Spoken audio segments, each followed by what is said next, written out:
Asus ROG Phone 9 FE ini baru 5 bulan rilis, harganya sekarang udah di 6 jutaan. Yap, turunnya besar banget. Apakah worth it untuk dibeli? Spoiler alert, super worth it. Tapi ya, lebih detailnya mari kita langsung dibahas di video ini. Mari kita langsung review ROG Phone 9 FE.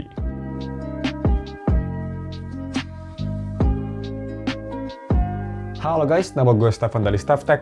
Dan mari kita langsung review si Asus ROG Phone 9 FE.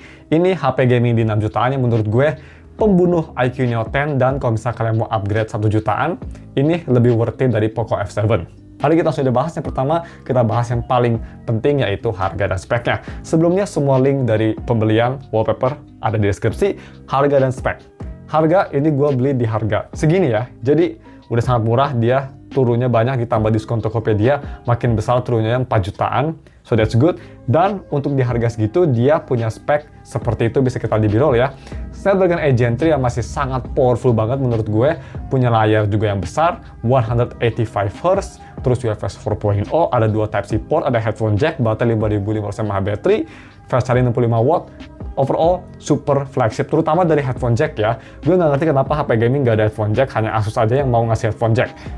Ngelihat Poco F7 sama IQ Neo 10 yang nggak ada headphone jack sih, untuk gue personal udah langsung dicoret dari kategori HP gaming, karena nggak bisa kompetitif ya kalau pakai TWS menurut gue.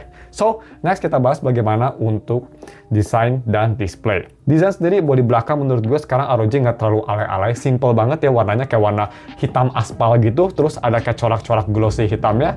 Keren menurut gue untuk HP gaming, lumayan elegan, nggak norak-norak banget, dan belakangnya juga dia pakai dot matrix untuk si layar-layar nyala-nyalanya gitu. Simple, tapi cukup keren juga. Sedangkan untuk depan, dia ini bisa kita lihat full screen display, dot display, bezelnya atas bawah kiri kanan simetris, dan juga nggak yang paling tipis tapi sudah sangat tipis untuk harganya, jadi overall kerasa kayak flagship juga. Body sendiri dia overall terbuat dari metal semua ya, jadi udah sangat premium. Kalau misalnya mau dibanding sama IQ Neo 10 yang harganya sama, ini lebih premium lah. Neo 10 masih pakai plastik. So, bagaimana untuk displaynya sendiri? Display dia pakai 185Hz display. Dan untuk visibilitas di bawah sinar matahari, kita bahas dulu itu. Ini juga bagus, bisa kita lihat ya, itu gue di daerah agak sedikit cloudy lah, cloudy masih terang. Overall masih terang, masih kelihatan layarnya dan masih usable. Jadi untuk full brightness sendiri nggak ada masalah, peak brightness-nya juga cukup tinggi. Dan untuk display quality-nya sendiri, ini bagus banget sih menurut gue, dibanding sama HP harganya yang mirip, ini one of the best. Dia punya warna yang vibrant banget, khas Samsung ya. Terus dia punya detail yang sharp, view angle bagus, kontrasnya juga ini bagus banget. High contrast tapi nggak over kontras juga, jadi masih enak buat nonton konten atau main game, kerasa vibrant banget dan hidup warnanya ya. Terus bagaimana untuk haptiknya? Wow, ini haptiknya menurut gue salah satu yang terbaik yang pernah gue tes. Bukan hanya HP gaming, tapi HP flagship juga. Bisa dibilang ini kedua setelah Google. Google masih nomor 1, ini kedua, Apple ketiga, Samsung baru keempat untuk masalah haptik. Ini high quality banget guys. Powerful, bulat, enak dipakai buat ngetik, dan yang pasti itu penting banget untuk ngakomodasi air trigger yang di kanan kiri ini, karena dia pakai haptik, jadi haptiknya harus powerful dan bagus biar kerasa kayak button biasa. Bagus banget lah ini haptiknya, bener-bener 10 out of 10. Sedangkan untuk touch sendiri dia juga nggak ada masalah ya, responsif, no problem, karena dia juga high refresh rate, touch sampling tinggi, dan pakai stok Android. So, selanjutnya mari kita bahas untuk audio quality-nya. Kalian sering banget bilang ke gue, Bang, coba ROG audio quality-nya bagus banget, dan kalian nggak salah ya. Pertama untuk headphone jack quality, yes, ini ada headphone jack, posisinya di kanan bawah, dan kualitasnya bagus banget. Gua colok pakai gue udah ganti ke Clean Ear Daybreak ya. Gue pakai IM itu, dicolok ke HP ini, dan amplifiernya bukan yang paling powerful, tapi kualitas decknya bagus banget ya, di atas rata-rata HP biasanya. Separasinya bagus, soundsetnya oke, detailnya bagus, dan juga ini memang ke arah warm, tapi masih bisa mempertahankan sound signature si IM yang kalian colokin. Sedangkan untuk speaker quality-nya, damn, ini kayaknya speaker terbaik yang pernah gue denger di HP. Di tablet masih ada yang bagus yang pasti, tapi di HP ini yang terbaik. Dengan direct sound nyala, ini speakernya absolutely amazing. Bisa keras banget tanpa ada distorsi. Soundstage-nya ini luas banget, lebih luas daripada HP biasanya. Bass-nya juga bassy gitu ya. Terus mid-range-nya bagus, separasi instrumennya enak banget juga, clarity-nya juga jernih, enak, vokalnya bagus.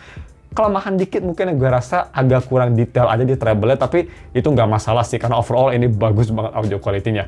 Ya untuk lebih detailnya ini nggak bakal bener-bener true to life, karena ini hanya di video pakai mic gue, tapi ini dia sampel speakernya, kalian bisa lihat sendiri ya. Check it out.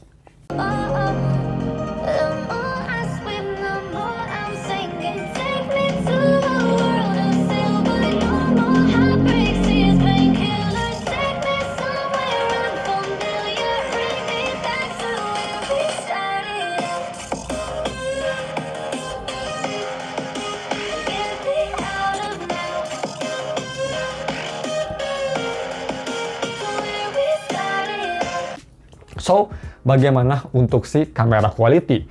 Ini kameranya gue bisa bilang mirip kayak si Zenfone 11 ya. Bisa kita lihat setup kamera belakang, dia pakai triple kamera. Main kamera 50 megapiksel, udah ada gimbal OIS, sama kayak di Zenfone 11.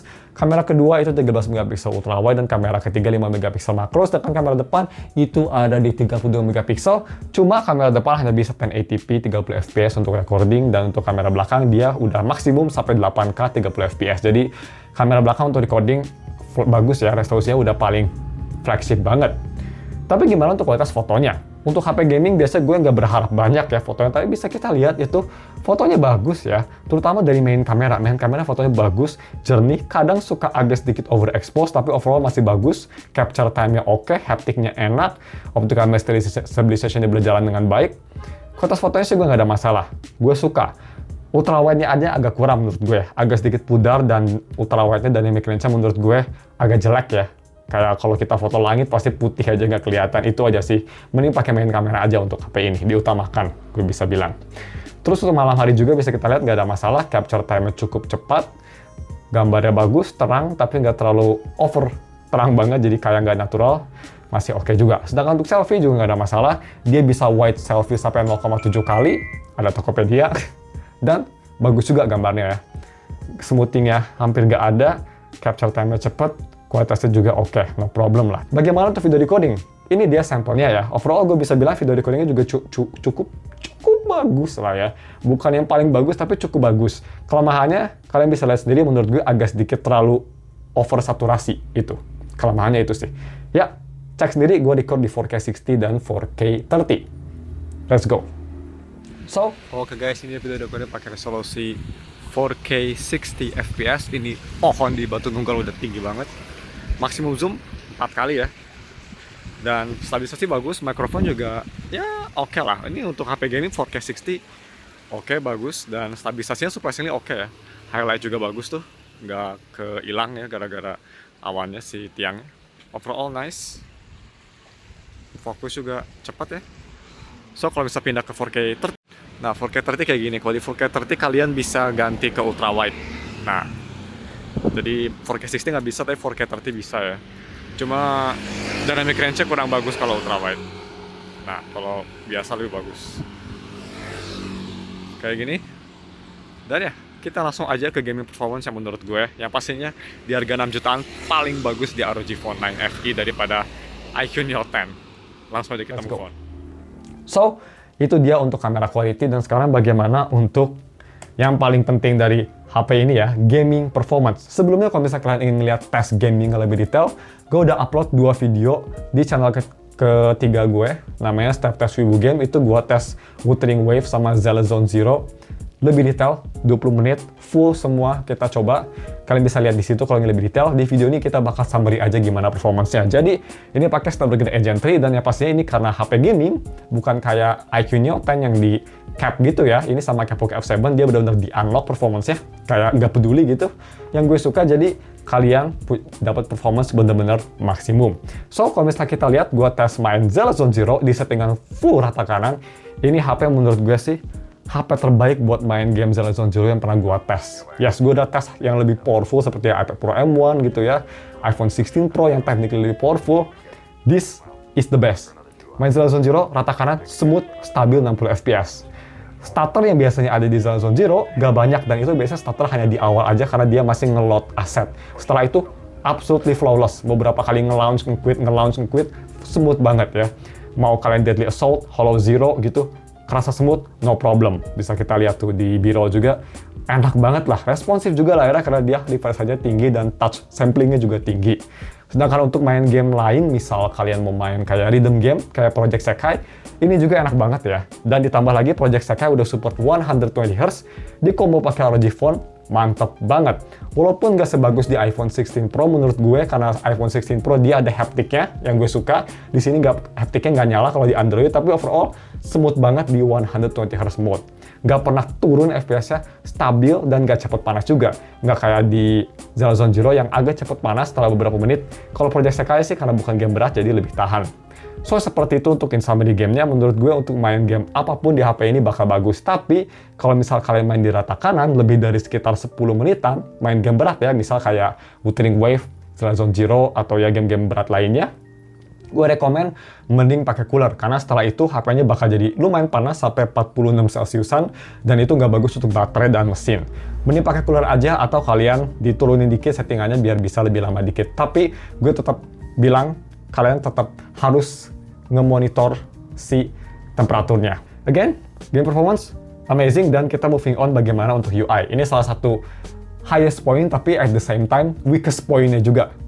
Jadi highest point-nya apa? Stok Android. Ini pakai stok Android yang gue sangat suka ya. Jadi performance day to day pakai HP ini absolutely kayak HP flagship or even faster gitu. Jadi kalau misal gue main game, closing aplikasi, multitasking, split screen gitu ya, cepet-cepet gonta-ganti aplikasi kerasa smooth banget, malah lebih smooth daripada S24 Ultra gue gitu. Smooth banget, enak kayak HP flagship yang puluhan juta. Tapi kelemahannya dari software supportnya. Dibanding sama kompetitornya kayak Poco F7 atau iQOO Neo 10 yang software supportnya lebih lama, ini hanya 2 tahun. Jadi hanya support sampai Android 17. Agak sayang, semoga Asus bisa naikin, at least tambahin 1 tahun lah gitu ya. Tapi whatever, itu memang kelemahan dari dulu Asus seperti itu. Overall gue sih nggak ada masalah sama performance-nya. Dan untuk DRM Info sendiri, kalau misalnya kita lihat, dia DRM Info itu ada di HDR10 Plus, White Color Gamma True, dan security level sudah di Widefine L1. Sedangkan untuk AnTuTu benchmark, kalau misalkan kalian penasaran, ini ada di 2,1 juta ya. Lumayan gede, terutama dari GPU score-nya dia hampir 1 juta. Amazing banget ya. Jadi memang dia benar-benar nge-push banget GPU-nya dibanding Snapdragon 8 Gen 3 lainnya. Jadi sangat tinggi skornya. Oke, kita langsung aja moving on ke gaming. Gaming udah ya. Selanjutnya apa kira-kira? Oh iya, yang lumayan bagus juga guys, battery life-nya. Battery life di HP ini memang bukan besar banget, karena dia nggak pakai silicon carbon ya, atau silicon carbide. Dia pakai lithium ion biasa di 5500 mAh baterai, dan kelihatannya zaman sekarang kayak kecil ya, tapi ini masih gede kok. Gue tes pakai pemakaian medium, jadi gue kayak sosial media, nonton YouTube, dan main game mungkin cuma kayak daily commission sekitar 5-10 menitan ya, Zone Zero sama Wuthering Wave. Ini masih bisa bertahan 1,5 harian. Jadi masih awet banget menurut gue untuk masalah performance-nya gitu. So, bagaimana untuk overall battery life-nya? Kalau misalnya kalian main game berat sih mungkin ya, gue sempet tes juga kemarin, gue main 20 menit Wuthering Wave atau Zone Zero rata kanan, itu turun kira-kira sekitar 12-15%. Not bad menurut gue, seperti itu. Jadi, battery life-nya cukup bagus, dan yang bikin enak juga kalian ada 2 port Type-C. Kalau misalnya kalian mau ngecas sambil main, bisa colokin di sini. Dan kalau ngecas sambil main itu bisa pakai bypass mode, jadi dia nggak bakal ngecas HP-nya. So, bagus juga ya. Pastinya di harga segini pasti ada lah ya fitur kayak gitu. Seperti itu. So, sebelum kita tutup videonya, bakal kita bahas untuk kelemahannya dulu. Kira-kira selama gue pakai HP ini, apa sih kelemahan yang gue rasa? Jujur, nggak ada. Gue di harga 6 juta ini menurut gue udah perfect banget ya. Jadi gue susah nyari kelemahan yang di HP ini gitu selama gue pakai. Overall sih nggak ada ya. Menurut gue sih nggak ada. Mungkin dari software supportnya, tapi sih itu kan lebih ke depannya gitu ya. Itu aja sih, mungkin hanya software support aja. Jadi untuk konklusinya menurut gue, kalau misalnya kalian punya duit sekitar 6,5 juta, dan yang paling penting, kalau masih bisa nemu di harga segitu, karena stoknya makin hari makin dikit ya, si ROG Phone 9 FE ini, buru beli deh. Kalau misalkan lagi memang jadi HP gaming 6 jutaan, nggak usah lirik ke iQOO Neo 10, nggak usah lirik ke Poco F7 atau HP gaming harganya mirip, langsung ambil ini deh. Worth it banget menurut gue. 6 juta dapat ROG yang fitur-fiturnya gamingnya tuh bener-bener mature banget dibanding sama brand lainnya. Performance-nya terbaik, main game apapun bagus. Kalau mau lebih dingin tinggal beli cooler, udah langsung di best HP gaming di harga 6 jutaan. Kalau mau gue kasih rating sih, ini untuk value harganya gue kasih 9,5 dari 10. 0,5-nya gara-gara software supportnya aja. Perfect banget sih. Yes. So, Cuma segitu aja untuk video full review-nya. Kalau misalnya kalian ada pertanyaan bisa komen di bawah. Again, kalau misalnya kalian mau beli, semua link ada di deskripsi dari wallpaper LM sampai HP-nya. Kalau misalnya gue bisa cari ya HP-nya gue bakal taruh di deskripsi. Dan cuma segitu aja videonya. Kalau mau lihat gaming test juga gue udah taruh link di deskripsi channel ketiga gue, bisa dilihat. Thank you for watching. Jangan lupa di subscribe dan ketemu lagi minggu depan untuk video review lainnya. Goodbye.